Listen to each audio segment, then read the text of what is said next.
অজানা সত্যের সত্যি ভৌতিক ঘটনা সিরিজের আরও একটি নতুন এপিসোডে সবাইকে স্বাগত। সঙ্গে রয়েছি আমি রাজর্ষি।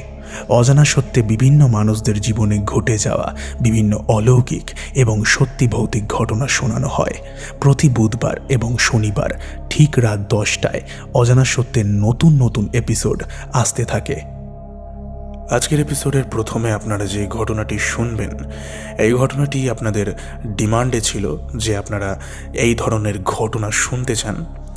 তো কয়েকদিন ধরে কমেন্টে এবং অনেকেই আমাকে জানিয়েছেন যে আপনারা লাশবাহী গাড়ির ঘটনা শুনতে চান। তো আজকের প্রথম ঘটনাটি লাশবাহী গাড়িকেই কেন্দ্র করে ঘটে যাওয়া একটা ঘটনা। এর সঙ্গে যে দ্বিতীয় ঘটনাটি রয়েছে সেই ঘটনাটি আমাদেরকে লিখে পাঠিয়েছেন আমাদের নন্দিনীদি আমাদেরকে রেগুলার ঘটনা পাঠাচ্ছেন এবং তিনি নিঃস্বার্থভাবে আমাদের অজানা সত্যের জন্য ঘটনা শেয়ার করছেন। তাই প্রত্যেকে কমেন্ট সেকশনে নন্দিনীদিকে অনেক ভালোবাসা জানিও, যাতে তিনি পরবর্তীকালেও এইভাবেই আমাদেরকে ঘটনা পাঠাতে পারেন। আর বেশি কথা বলবো না, যারা যারা আমাদেরকে ঘটনা পাঠাতে চান তারা আমাকে মেল করে ঘটনা লিখে পাঠাতে পারেন অজানাসত্য15@gmail.com এই মেল আইডিতে। এছাড়াও আমার ফেসবুক পেজ রয়েছে অজানা সত্য নামে, সেখানে আপনারা আমাকে মেসেজের মাধ্যমে ঘটনা লিখতে পারেন। এছাড়াও আপনার ডেসক্রিপশন বক্সটি ওপেন করলে আমার সঙ্গে কন্ট্যাক্ট করার সমস্ত রকম লিঙ্ক পেয়ে যাবেন।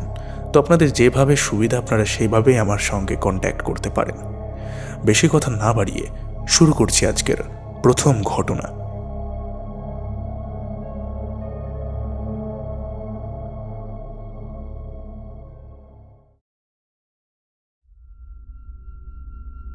ঘটনা লিখে পাঠিয়েছেন বিষ্ণু প্রামাণিক।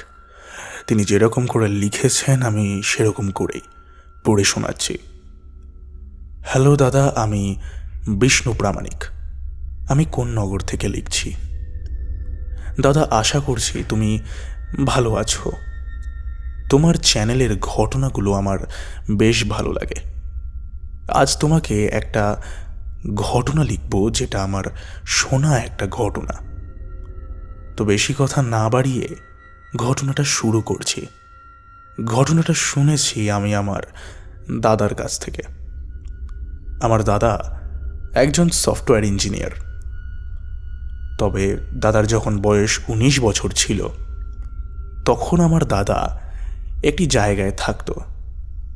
সেই জায়গাটিকে সঠিকভাবে গ্রামও বলা যায় না, আবার শহরও বলা যায় না। বিশেষ কারণে আমি জায়গাটার নাম নিতে রাজি নই।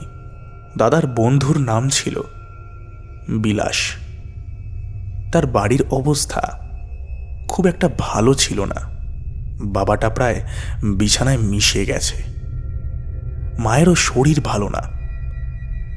সেই মুহূর্তে তার পক্ষে কলেজে পড়াশুনো করাটা খুব মুশকিল হয়ে ওঠে। সে পড়াশুনো ছেড়ে দেয় এবং প্রথম একটা ওষুধের ফার্মেসিতে কাজ করা শুরু করে। যেহেতু পড়াশোনায় ভালো ছিল এবং ফিজিক্সে অনার্স ছিল, সেই কারণে সে ওষুধের দোকানটাকেই বেছে নেয়। ওষুধের দোকানে কাজ করতে করতে তার মায়ের আবার শরীর খারাপ হয়। সেই কারণে কয়েকদিন সে দোকানে যেতে পারে না। অনেক টেস্ট করানোর পরে তার মায়ের ক্যান্সার ধরা পড়ে, যার ফলে সে ভেতর থেকে অনেক ভেঙে পড়ে। এর মাঝেই তার আবার বাবাটা মারা যায়। কি কপাল তার দেখো দাদা। এখন তার মা ছাড়া জীবনে কেউ নেই, অথচ মায়েরই আবার ক্যান্সার ধরা পড়ল। সে মাকে হাসপাতালে ভর্তি করায় এবং কাজকর্মের দিকে বেশি করে মন দেয়। সে এই দিকে বাবার পারলৌকিক কাজকর্মগুলোকে শেষ করে এবং পরবর্তীতে সে দেখতে পায় তার মায়ের ওষুধের পেছনে এবং ট্রিটমেন্টের পেছনে যা খরচা, সেটা সে এইভাবে ওষুধের দোকানে কাজ করে কখনোই চালাতে পারবে না। ওষুধের দোকানের মালিকটা খুবই ফ্রেন্ডলি হওয়ায় এবং ভালো মানুষ হওয়ায় সে বিলাসকে বলে, যেই হাসপাতালে সে তার মাকে ভর্তি করেছে সেই হাসপাতালে এই লাশবাহী গাড়ি চালকের দরকার। তুই সেই কাজটা করতে পারিস, ভালো পয়সাও পাবি। বিলাস বেশি দেরি না করে সে কাজে জয়েন করে যায়, এবং যেই দিন সে কাজে জয়েন করে সেই দিনের সকালেই তার একটা বডি আনার কথা হয়। যেই বডিটাকে সে আনতে গেছিল সেই বডিটাকে কেউ পুড়িয়ে মেরেছে। বেশি দূর না হওয়ায় সে তাড়াতাড়ি যায় এবং বডিটাকে নিয়ে চলে আসে। এইভাবে যত দিন যেতে থাকে তার কাজটাও বাড়তে থাকে, এবং সে খুশিও থাকত, কারণ হাতে আগের তুলনায় একটু বেশি পয়সা পেত, যার ফলে তার মায়ের সামান্যটুকু হলেও চেক আপটা করানো যেত। সে সারাদিন কাজকর্ম করে এবং মায়ের ঔষধের ব্যবস্থা করার চেষ্টা করে। মাঝে মাঝে মাকে দেখতে যেত, কিছু ফল কিনে আনত। একদিন তাকে রাত ঠিক 12টা নাগাদ ফোন করে বলা হয় পাশের শহর থেকে একটা লাশ আনতে হবে। তো তাকে অ্যাড্রেস দিয়ে দেওয়া হয় এবং মহিলাটি ক্যান্সারে মারা গেছে। গরিব ঘরের মহিলা, শরীর খারাপ ছিল কিন্তু চেক আপ করায়নি, এবং বাড়ির লোকজন বুঝতেও পারেনি যে তার ক্যান্সার ধরা পড়েছে। যাই হোক, এরপর বিলাস পাশের শহরে লাশটাকে আনতে যায়। যখন সে সেই শহরে পৌঁছায় তখন বাজে রাত 1:15। সে লাশটাকে নেওয়ার পর এলাকা থেকে বেরোয়। সে অনেকক্ষণ ধরেই গাড়ি চালাচ্ছে। নির্জন রাস্তা, দুই ধারে জঙ্গল। গাড়ি চালাতে চালাতে হঠাৎ গাড়ির পিছনে কেমন যেন নাড়াচাড়া অনুভব করে বিলাস, যেন গাড়ির পেছনে যেখানে লাশটিকে শুইয়ে আনা হয় সেখানে কেউ হেঁটে বেড়াচ্ছে। সে গাড়ি থামিয়ে পেছনের দরজাটা খোলে, তবে সে দেখতে পায় যে লাশটা তার নিজের জায়গাতেই রয়েছে। সে মনের ভুল ভেবে আবার গাড়ি চালাতে শুরু করে, তবে কিছুক্ষণ পর আবারও সেই একই আওয়াজ। সে আর না ভেবে এগোতে থাকে। এমন সময় সে হঠাৎ শুনতে পায় কে যেন তার কানের সামনে এসে ফিসফিস করে বলছে, গাড়িটা থামা। তবে সে গাড়িটা থামায়নি, তার কপাল দিয়ে ঘাম ঝরতে থাকে। এমন সময় সে সামনের রাস্তায় একটা মহিলাকে দাঁড়িয়ে থাকতে দেখে, যেন মহিলাটা গাড়ি থামাতে বলছে, তবুও সে গাড়ি থামায় না। হয়তো এটাই ছিল তার সব থেকে বড় ভুল। এইবার গাড়ির ছাদে জোরে জোরে শব্দ হতে থাকে, যেন কেউ লাফাচ্ছে গাড়ির ছাদে, আর কানের সামনে সবসময় একটা শব্দ বেজেই চলেছে, গাড়িটা থামা, গাড়িটা থামা। এমন সময় সে রাস্তার মাঝে নিজের মাকে দাঁড়িয়ে থাকতে দেখে আর জোরে ব্রেক কষে, যার ফলে গাড়ির সামনের কাঁচ ভেঙে বিলাস বাইরে বেরিয়ে আসে আর একটা বড় অ্যাক্সিডেন্ট ঘটে। যখন তার জ্ঞান ফেরে সে নিজেকে হাসপাতালে দেখতে পায়। তার অবস্থা খুবই ক্রিটিক্যাল। সে সমস্ত ঘটনা কোনো মতে ডাক্তারকে খুলে বলে। এইসব ঘটনা শোনার পর ডাক্তার কোনো উত্তর দিতে চায় না। যখন সে নিজের মায়ের ব্যাপারে জিজ্ঞাসা করে তখন ডাক্তার আবারও কোনো উত্তর দেয় না। পরে সে জানতে পারে যে তার মা নাকি মারা গেছে, আগের দিন রাতেই মারা গেছে। এই শুনে সে খুব কষ্ট পায়। সেই দিনটা কোনো মতে কাটানোর পর পরের দিন সকালে দেখা যায় বিলাস স্ট্রোক করে মারা গেছে। আমার প্রশ্ন হচ্ছে, বিলাস যখন সমস্ত ঘটনাটা ডাক্তারকে বলল, ডাক্তার চুপ কেন ছিল? এর পেছনে কি কোনো কারণ আছে? এটা আমি আপনাদেরকে জিজ্ঞেস করতে চাই। আপনারা কমেন্ট করে জানাবেন যে এর পেছনে কি কারণ হতে পারে। আমি সবার মতামত জানতে চাই। রাজর্ষিদা, ঘটনাটা যদি ভালো লাগে তুমি পড়ে শুনিও, আমি খুবই খুশি হব। ভালো থাকো, এগিয়ে চলো, সঙ্গে আছি। খুবই অসাধারণ একটি ঘটনা আমরা শুনে নিলাম। আমার তো ঘটনাটি বেশ ভালো লেগেছে। আপনাদের কেমন লাগলো আপনারা কমেন্ট করে জানাতে কিন্তু একদমই ভুলবেন না, এবং যেই প্রশ্নটা করা হলো আপনারা সেই প্রশ্নের উত্তর কিন্তু অবশ্যই দেবেন। আমিও ওয়েট করে থাকবো আপনাদের কমেন্টের জন্য।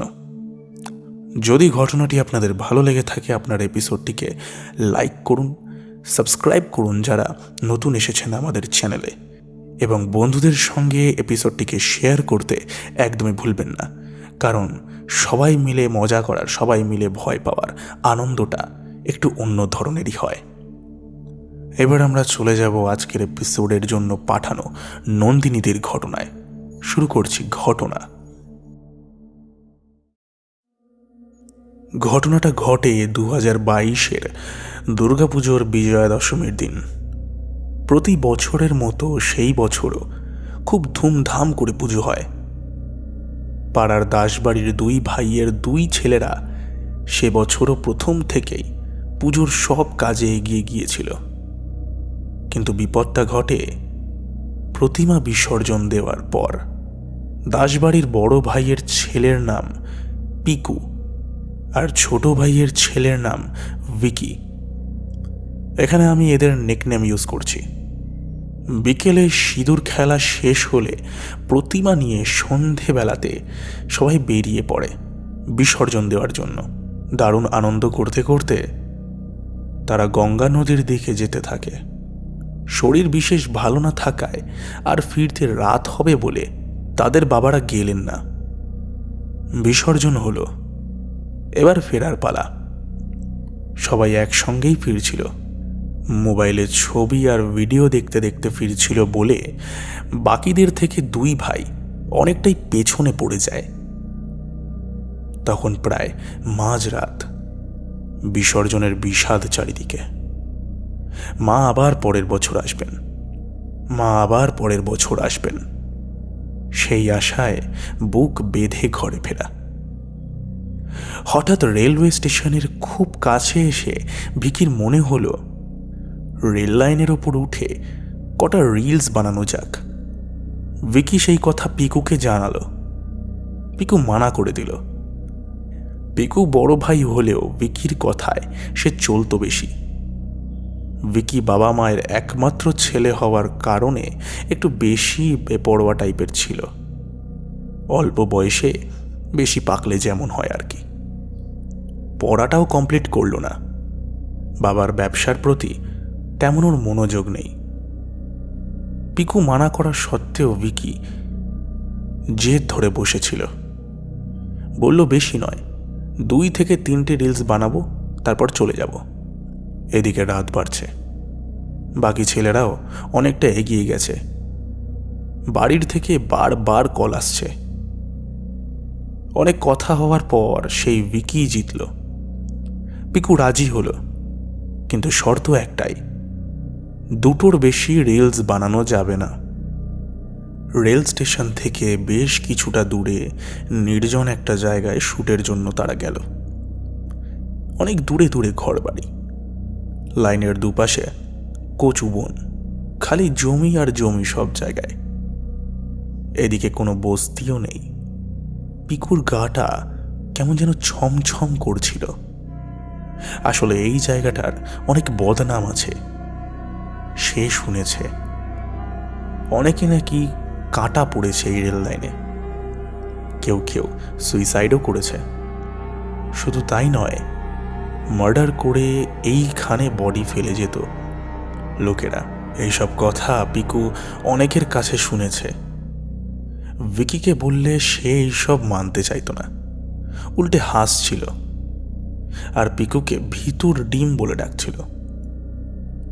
ব্যাপারটা এমন হয়ে গেল যেখানে সাধারণ একটা রিলস বানানোর কথা ছিল, সেখানে ভিকি এবার ভূতের রিলস বানাতে বলল। সে মোবাইলের ভিডিও অন করে ভিডিও করতে শুরু করলো আর বলতে লাগলো, এখানে যারা অশরীরীরা আছে তারা প্লিজ দেখা দিন, একবারের জন্য হলেও দেখা দিন। আপনাদের উপস্থিতিটা বোঝান, সত্যি সত্যি আছেন নাকি সব কিছুই মিথ্যে। এইসব বলতে থাকে, তবে কিছু হয় না। এইভাবে প্রায় 30 থেকে 45 মিনিট কেটে গেল। বাড়ি থেকে কল এলো, কিন্তু আপনা আপনি কেটে গেল। পিকুর শরীরটা এবার ভার ভার লাগতে শুরু হলো। জায়গাটা যেমন নির্জন তেমন ঠান্ডা। পিকু ভিকির হাত ধরে টানতে থাকে আর বলে, চল এবার, রেলওয়ের কোনো লোক দেখলে এবার গালাগালি দেবে, ট্রেনও আসতে পারে যে কোনো সময়, কটা রিলস তো বানালি, এবার চল না। যদি না হয় আমি কিন্তু তোকে ফেলেই বাড়িতে চলে যাব এবং বাড়িতে গিয়ে সবাইকে সব কথা বলে দেব। সব কিছুর একটা সীমা থাকে। হাতে মোবাইল আছে বলে যে যা খুশি করবি তা তো নয়। তুই কিছু ফিল না করলে আমি অনেক কিছু করতে পারছি। একটা ঠান্ডা বাতাস গায়ে এসে লাগছে, কোনো ঝিঝি পোকার ডাক নেই, কেমন যেন অদ্ভুত পরিবেশ এই জায়গাটা। হঠাৎ করে ভিকি যেন পাল্টে গেল। এক ধাক্কা দিয়ে পিকুকে সরিয়ে দিয়ে বলল, তুই চলে যা, আমি একাই যেতে পারবো। তুই দাদা বলে এমন কোনো নিয়ম নেই যে তোর সব কথা আমাকে শুনতে হবে। আমি সারা রাত এখানেই থাকবো, রিলস বানাবো, লাইভ করব।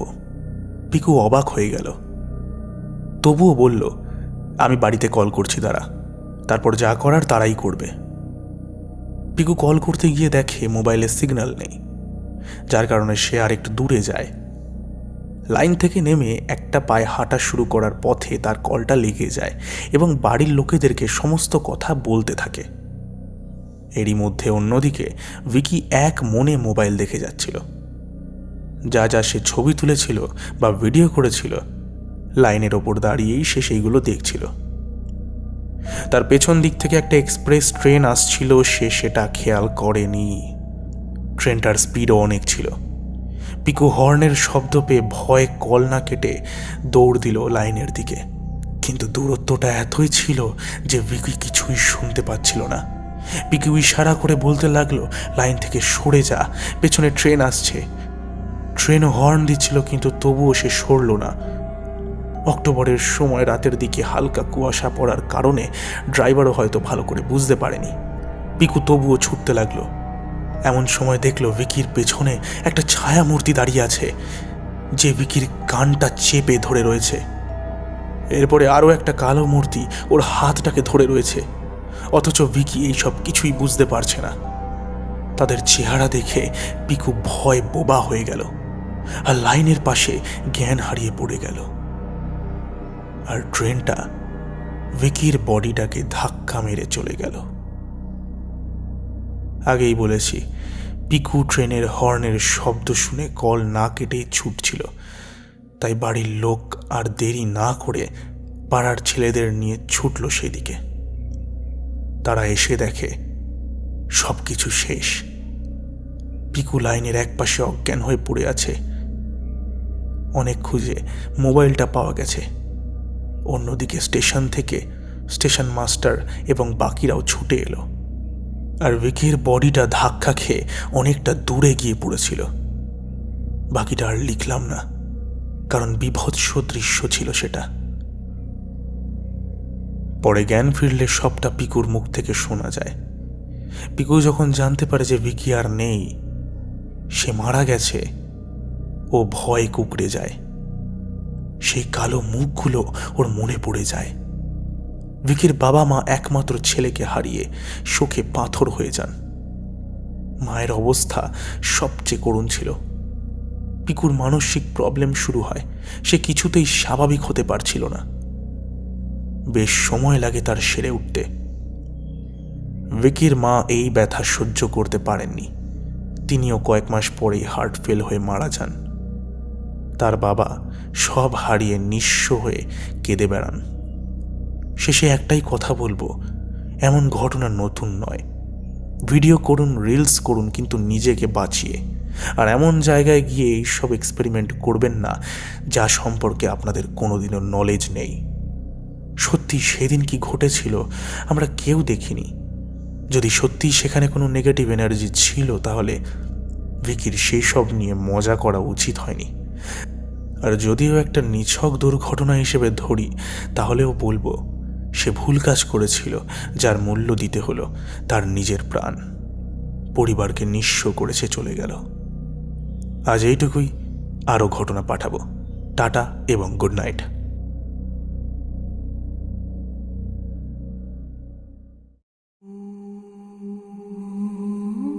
কমেন্ট করেছেন তানিয়া মল্লিক, আমাদের সঙ্গে রয়েছেন সোমনাথ দাস, স্বপ্না বোজাল, কমেন্ট করেছেন তাপস লেট, এমডি হারুন, কমেন্ট করেছেন P gaming YT, Joy Banik, Gita গোস্বাম, কমেন্ট করেছেন অমিত ভট্টাচার্যী, কমেন্ট করেছেন শম্পা ঘোষ, কমেন্ট করেছেন Bibek Das, fun gaming, Ajanta Hari, comment করেছেন সুমিত্রা পত্তানায়ক, কমেন্ট করেছেন রিপন সাহা, কমেন্ট করেছেন বিরাজ দাস, আমাদের সঙ্গে রয়েছেন বিদাস এফএফ, কমেন্ট করেছেন নন্দিনী দে, কমেন্ট করেছেন চুমকি ঘোষ, আমাদের সঙ্গে রয়েছেন সোহেল এসকে।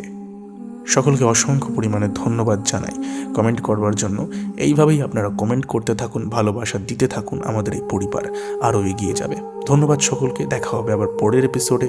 ততক্ষণের জন্য stay happy and stay safe এবং যুক্ত থাকুন আমাদের অজানা সত্যের সঙ্গে, কারণ অজানা সত্য মানেই রহস্যের এক অন্য দুনিয়া।